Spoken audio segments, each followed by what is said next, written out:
reporter ESO, de la Creole Petroleum Corporation, presenta...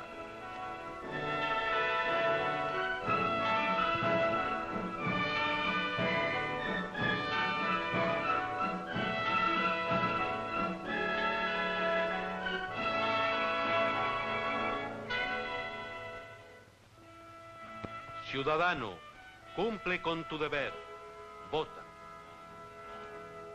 La cabeza de la nación está en manos del pueblo.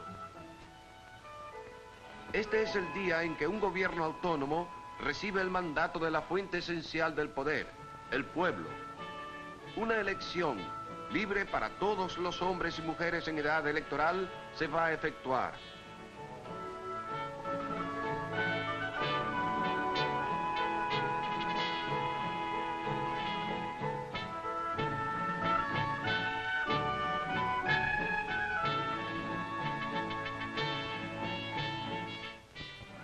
Durante meses, el pueblo ha vivido en medio de una campaña electoral. Las opiniones individuales difieren, pero tomadas en conjunto significan Venezuela. Esta es su patria, su gobierno, su voto. Abandone su máquina de escribir, abandone su escritorio, abandone su construcción. Hoy viene primero su deber ciudadano. Examine a los candidatos. El doctor Gustavo Machado, comunista. Su campaña como candidato a la presidencia es una demostración del libre juego político. El doctor Rafael Caldera, joven profesor de Derecho y Ciencias Políticas, es candidato del COPEI, el partido que busca realizar los ideales sociales de la doctrina cristiana. Pide menos injerencia del gobierno en la educación, menos gobierno en todo, y mayor libertad para que el individuo efectúe su propia voluntad. Rómulo Gallegos realiza la campaña como candidato de Acción Democrática, el partido que él ayudó a fundar hace 7 años. Él y su partido se pronuncian por un gobierno de mentalidad social que esté determinado a mejorar las condiciones de las masas mediante leyes y acción. Mientras la campaña electoral alcanza el punto álgido, el Consejo Supremo Electoral se reúne. El comandante León Rangel, representando a las Fuerzas Armadas, ha garantizado un proceso electoral sereno e imparcial. El doctor Joel Valencia Parpacén, presidente del Consejo, efectúa un recuento de la contribución de Venezuela. Señala como la vía del progreso la ley electoral que excita a todos los venezolanos mayores de 18 años de edad a consignar su voto. En un país de complejidades raciales e ideologías distintas, la unidad del voto democrático se hace necesaria para el buen funcionamiento de una organización democrática.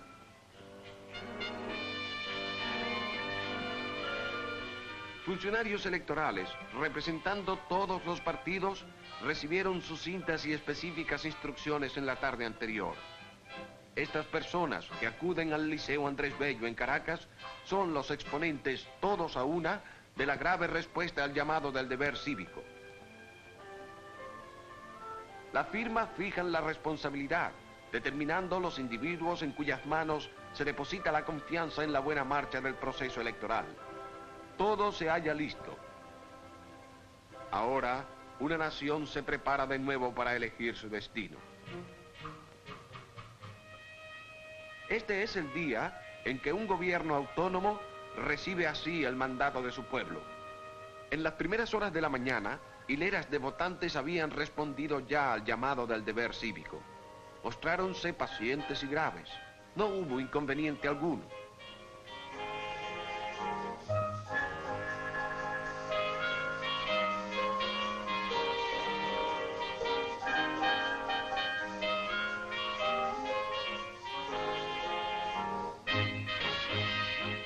Adentro, un funcionario electoral prepara la urna para recibir el mandato de opiniones individuales.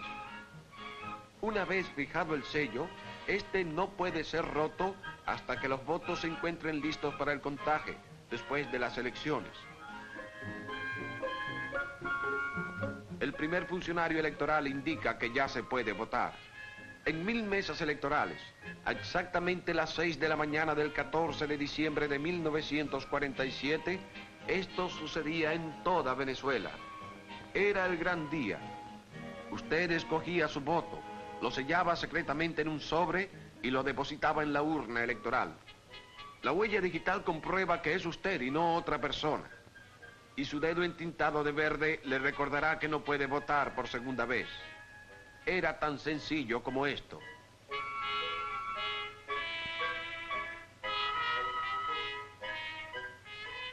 Usted y su mujer salían después de haber votado.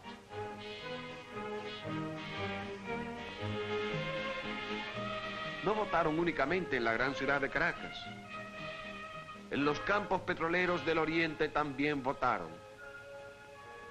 Se alineaban bajo los aleros de una calle de Caripito.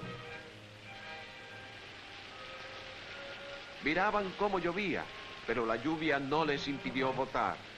Era demasiado importante para que la lluvia lo impidiese.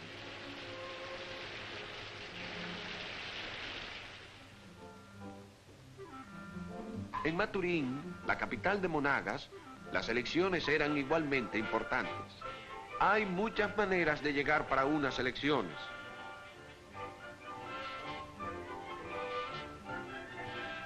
Se hallaban juntos en filas, votando uno después de otro. Personas de diferentes ideologías se hallaban juntas, votaron juntas y mutuamente respetaban el derecho de opinión de cada cual. El presidente del Estado Monagas cumple con su deber de ciudadano. En Maracaibo fue lo mismo. Los mismos sitios electorales, las mismas filas de gentes. En toda Venezuela sucedió lo mismo ese histórico 14 de diciembre de 1947.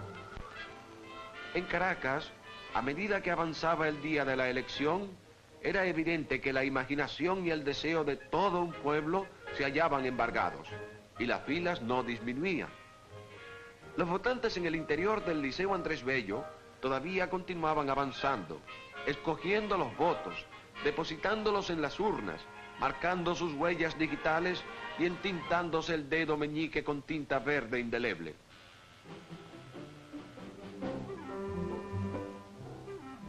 Por toda la ciudad los sitios de diversión se hallaban desiertos en ese día.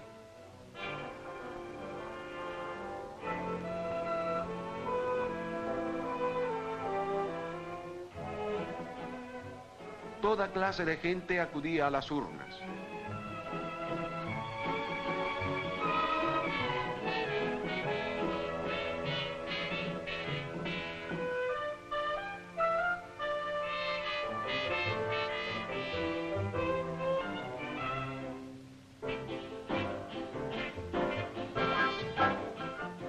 Pero en la calle, cerca de cada mesa electoral, se expendían vasos de chicha. A último minuto aún había tentativas de conversión, pero pocos cambios de criterio. El arzobispo Lucas Guillermo Castillo deposita su voto como cualquier otro ciudadano. El presidente de la Junta Revolucionaria, Rómulo Betancourt, también votó.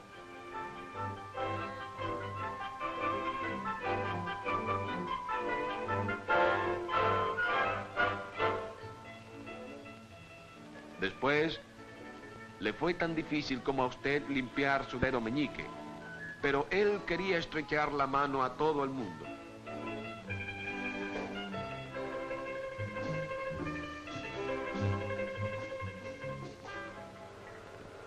Como millares de venezolanos, he podido consignar mi voto libremente para escoger por primera vez en la historia republicana de Venezuela a un presidente que sea el producto de la libre voluntad de las mayorías nacionales. Estoy seguro de que los miembros de la Junta Revolucionaria de Gobierno y del Gabinete Ejecutivo comparten esta emoción mía porque hemos conducido la Revolución de Octubre hacia su desembocadura lógica y democrática, la plena restitución al pueblo de su soberanía que antes se le había usurpado.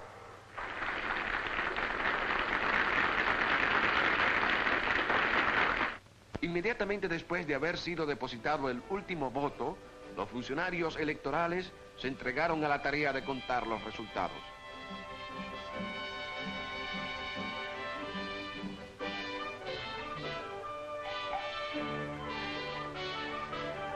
Este es el momento en que la libre expresión política produce las primeras indicaciones de la decisión.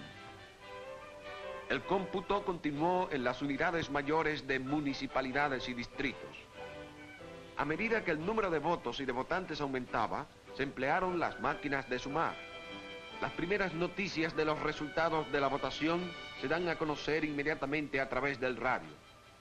A continuación, ofrecemos a ustedes nuestro boletín informativo de las 4:30 de la tarde, que dice así: votos presidenciales en el estado Apure, 3.746 para Acción Democrática, 748 votos para COPEI, 894 votos para Partido Comunista Venezolano, para cuerpos de...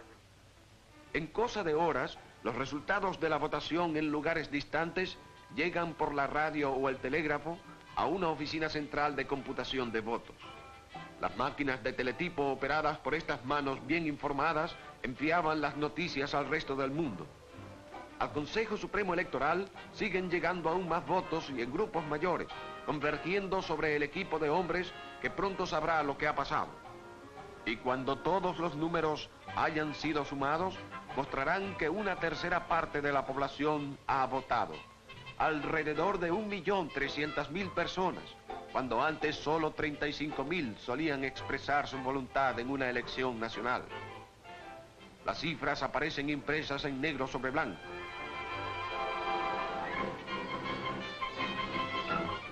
Ante el país, vocero de Acción Democrática, una multitud se ha congregado desde temprano para conocer los resultados.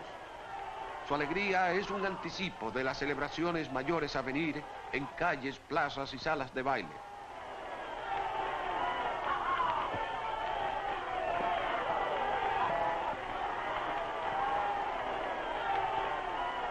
Unas semanas después se reúne el Congreso para escuchar oficialmente lo que ya se sabía hace mucho tiempo. En consecuencia, se proclama presidente de los Estados Unidos de Venezuela para el período constitucional que termina el 19 de abril de 1952 al ciudadano Rómulo Gallegos.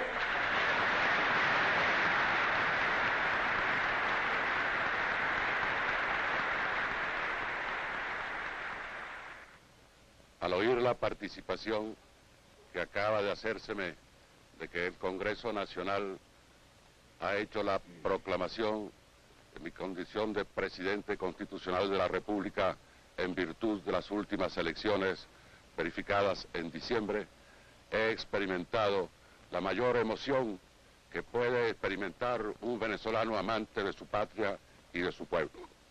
El de saber que es bajo su nombre que se inicia la era de la auténtica recuperación por parte del pueblo de su derecho soberano de darse los gobiernos que desee.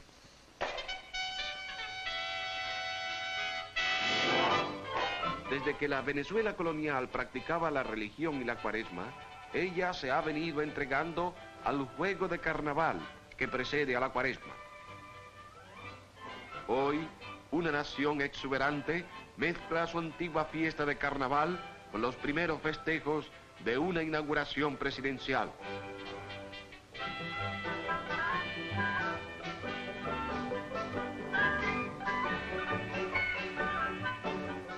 Algunos individuos renuevan la vieja usanza de los bailes tradicionales. La borriquita baila a través de las calles, haciendo pantomimas ante los que se detienen a mirar la diversión.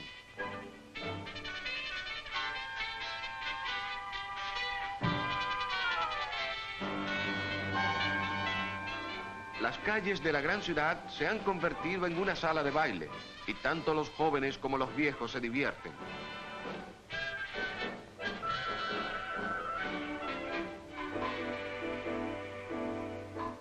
En el Club Paraíso, los niños festejan el carnaval hermosamente trajeados y vigilados sus juegos.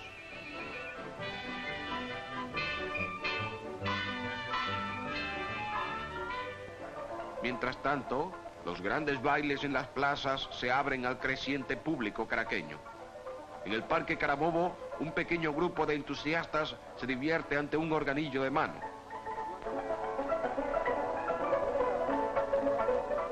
Hasta avanzadas horas de la noche, los parranderos derrochan su amor por la vida y bailan antes de la Cuaresma para celebrar la inauguración como corresponde en grandes días. Todo el mundo se divierte. El Festival del Guárico se efectúa en el hipódromo. Las llaneras demuestran que ellas también pueden montar junto con sus famosos hermanos, los llaneros. En ninguna otra parte del mundo hay gentes más hábiles en el manejo del caballo que estos llaneros, cuyas vidas transcurren sobre sus monturas en los vastos llanos de Venezuela.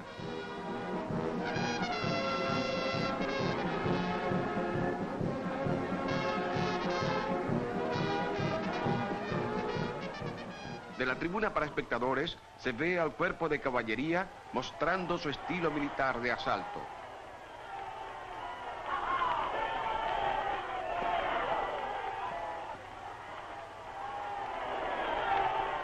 El llanero demuestra su dominio de la equitación.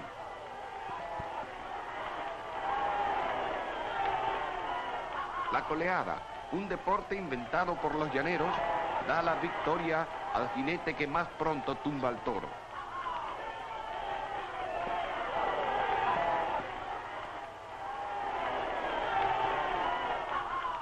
El baile nacional de Venezuela, el joropo, es disfrutado por jóvenes cuyos antepasados lo inventaron. En los atos de las vastas llanuras todavía se congregan para la fiesta y se baila de amanecer a amanecer. Y si tú quisieres saber lo dulce de la cormena y váyase paso entre paso, donde mi garganta duele, y apuré para la aduana y traficaba una velera y fresca como una mañana.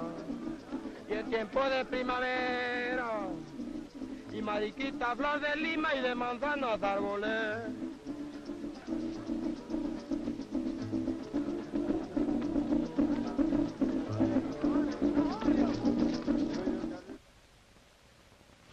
El 12 de febrero de 1948, el presidente de la Junta Revolucionaria y su gabinete visitaron la Cámara de Diputados, donde ambas cámaras del recién elegido Congreso Nacional efectuaron una sesión plenaria.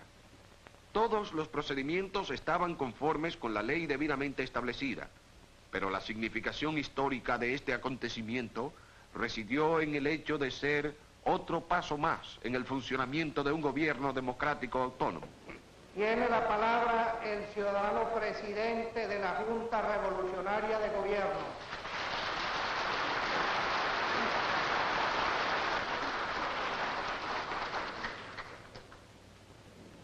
Ciudadanos congresantes, en respetuoso cumplimiento de expresas disposiciones de nuestra ley fundamental, vengo a presentar este mensaje de final de mandato ante el Poder Legislativo de la República. Lo hago en mi carácter de presidente del Poder Colegiado al cual confió la Asamblea Nacional Constituyente las funciones ejecutivas del Estado. El presidente procedió a enumerar las realizaciones en los 2 años de su gobierno. Y permitidme que particularmente diga cómo ha sido momento impar de mi existencia este de hoy, cuando por última vez en ejercicio de la presidencia del Poder Ejecutivo y antes de reintegrarme al pueblo y a sus luchas, he disfrutado del insigne honor de dialogar sobre Venezuela y su destino con el soberano Congreso de la República.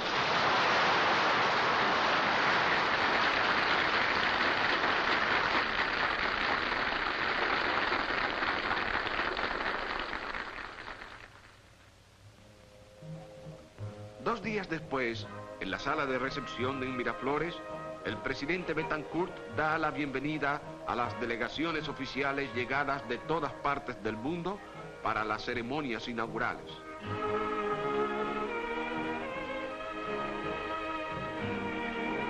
La representación papal de Pío XII se halla presente con todas sus galas, así como tantos otros dignatarios. Los británicos se despiden. A los asuntos oficiales sigue inmediatamente una recepción en el patio.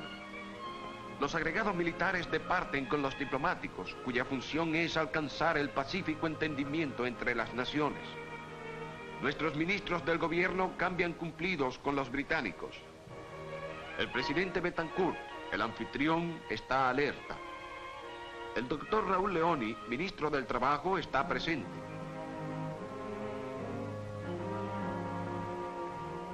Después, por la tarde del 14 de febrero, las misiones especiales de los países extranjeros rindieron homenaje ante la tumba de Bolívar, en el Panteón Nacional. Una corona de flores fue colocada al pie de la tumba del Libertador en acto solemne y silencioso. Cadetes militares de Colombia, Guatemala y de las academias venezolanas formaron la Guardia de Honor. El día de la inauguración, el 15 de febrero, era resplandeciente. El presidente Betancourt llega para efectuar su último acto oficial. En el interior de la Cámara de Diputados, en el Capitolio, los hacinados asistentes se mantienen de pie mientras el nuevo presidente, Rómulo Gallegos, llega y sube a la tribuna. El presidente del Senado, Balmore Rodríguez. Seguidamente, el ciudadano presidente electo, con la mano puesta sobre la Constitución de la República, prestará la promesa de ley.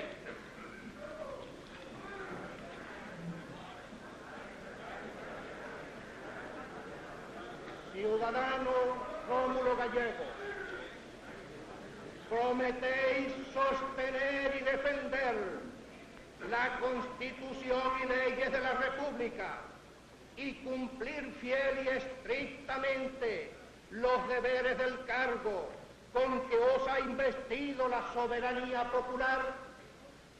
Prometo.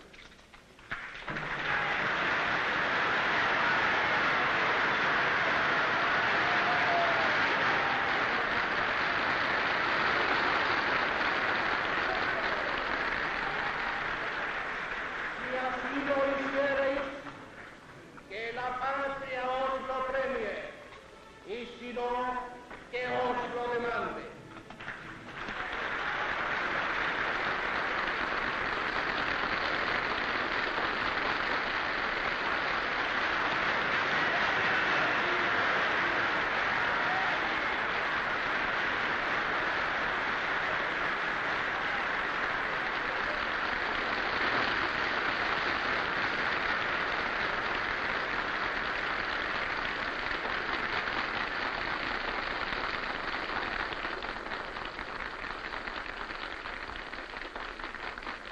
Venezuela ha vuelto por su fuero de pueblo señalador de rumbos, al dar un ejemplo de recto ejercicio de derechos recién recuperados. 3 venezolanos fuimos a la contienda electoral por la presidencia de la República. Sobre mí recayó la responsabilidad, pero en los otros reside el honor del deber bien cumplido, del deber que les trazaron sus partidos, y yo los saludo respetuosamente.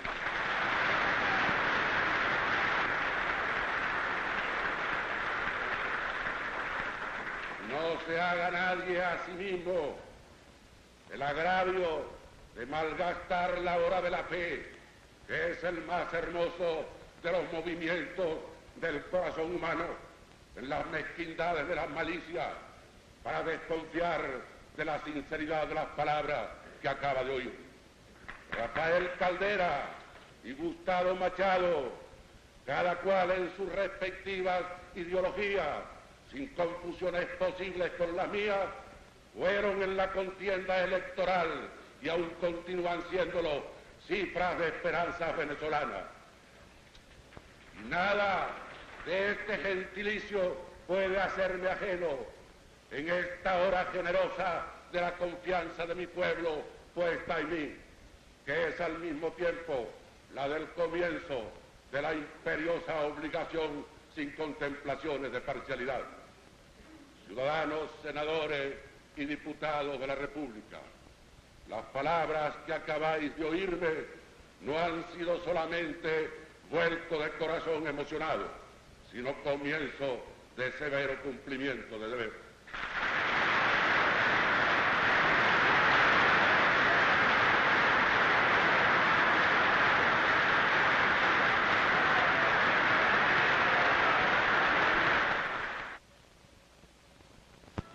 A continuación de las ceremonias en la Cámara de Diputados, el nuevo presidente y su predecesor cruzan el patio y suben las escalinatas que conducen al salón elíptico.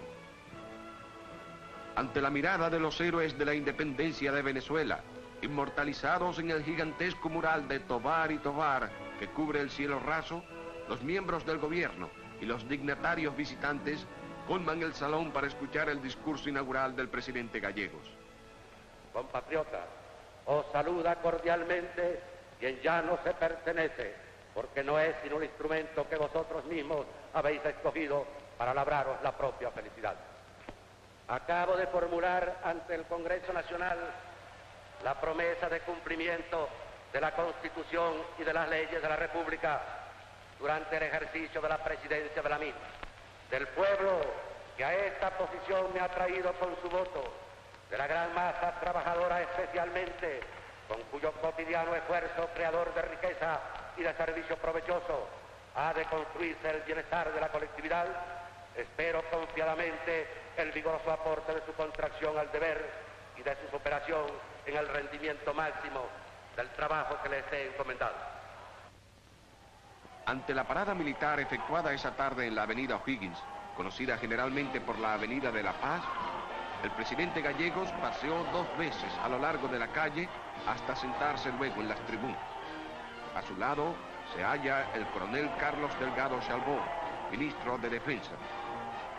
Primero llegan nuestros propios cadetes venezolanos.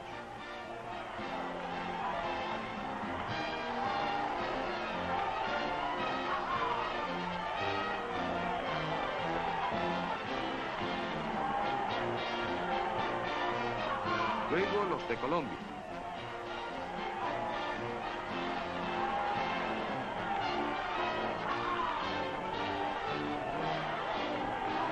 Estos son los cadetes de Guatemala.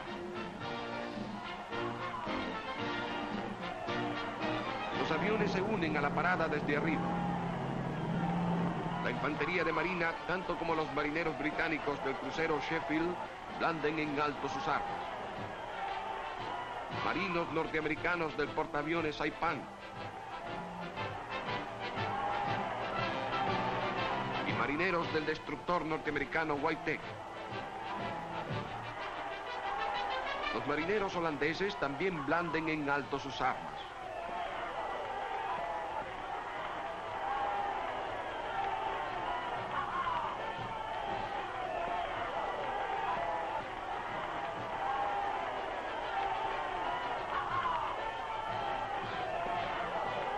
La caballería venezolana comprueba su tradicional equitación.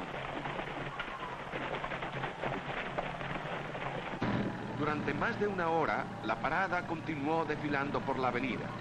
Los motores funcionando estrepitosamente, los altoparlantes identificando los cuerpos armados y la multitud apiñada en las aceras 5 en fondo. A la mañana siguiente, la pompa militar había cedido el puesto a las exhibiciones en el Museo de Bellas Artes. 3 centurias de pintura venezolana y una exposición panamericana de pintura aguardaban al presidente Gallegos y sus invitados. Antes de admirar los cuadros, se pronuncia un discurso explicativo. 2 de los retratos más antiguos en exhibición representan aristócratas y son obra de sus esclavos de talento de hace 200 años. Una exhibición representativa de pintura moderna de todas las partes del mundo despertó el interés de un compañero artista ampliamente conocido como novelista.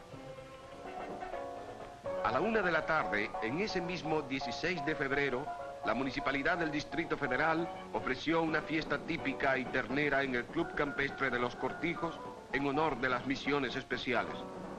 Los invitados llenan el club y sus jardines cubiertos de mesas. Los puercos abiertos y extendidos se mecen en las parrillas a estilo venezolano. Por todos lados hay amistad y buena voluntad. Y música.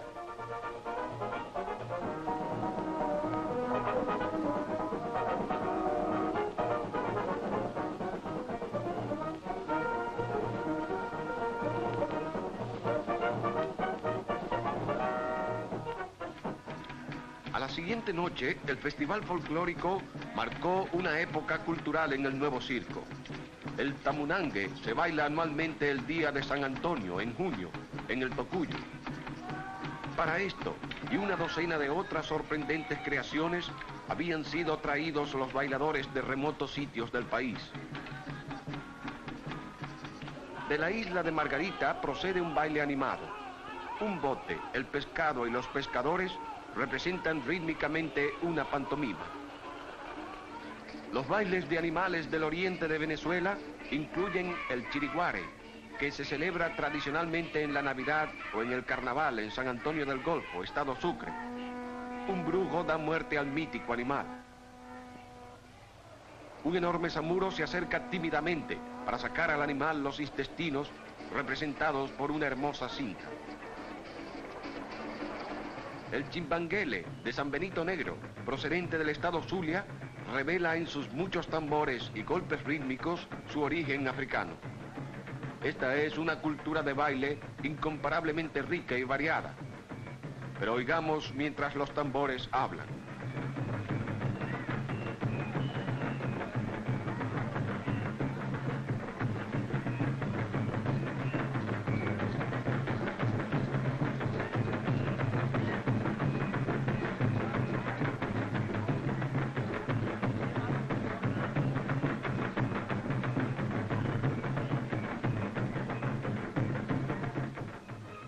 El gran baile, ofrecido por el presidente de la República y su esposa, en honor de los miembros de las misiones especiales, de las misiones permanentes y sus esposas, comienza cuando el presidente Gallegos ocupa su sitio en el salón elíptico.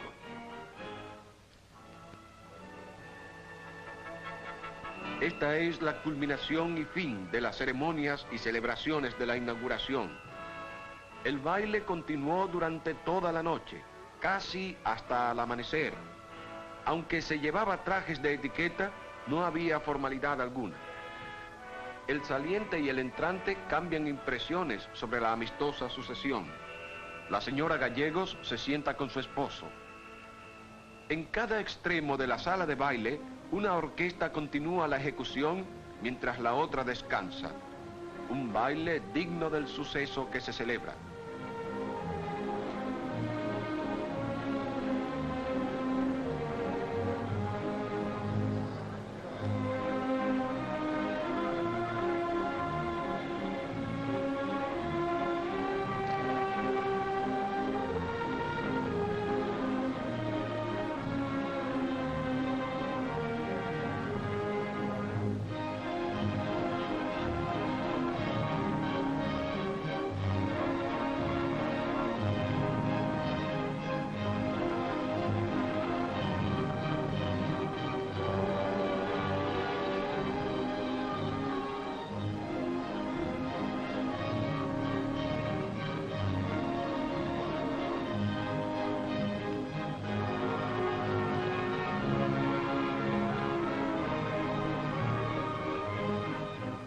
Así transfiere un pueblo el poder a las manos del hombre que ha elegido. Así da un feliz comienzo a nuevos años de esfuerzos hacia un progreso continuado. Las aspiraciones de nuestra patria son ya asaz visibles.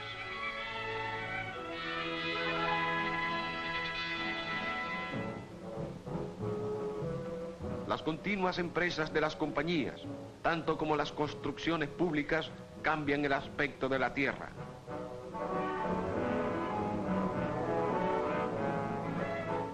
Una poderosa presa deja pasar el agua por entre las colinas, en agua fría. Las segadoras mecánicas trabajan en el aeródromo. Y la construcción de universidades públicas es prueba de beneficios de enseñanza para alegrar el porvenir con mentes libres y curiosas. Un buen gobierno, como la libertad, no es una fortaleza tomable en una batalla y mantenible para siempre. Implica un proceso cotidiano, como todo crecimiento vivo de la mente, el cuerpo y la nación. ¿Y quién puede saberlo mejor que aquel cuyas batallas por la libertad durarán tanto como sus grandes victorias?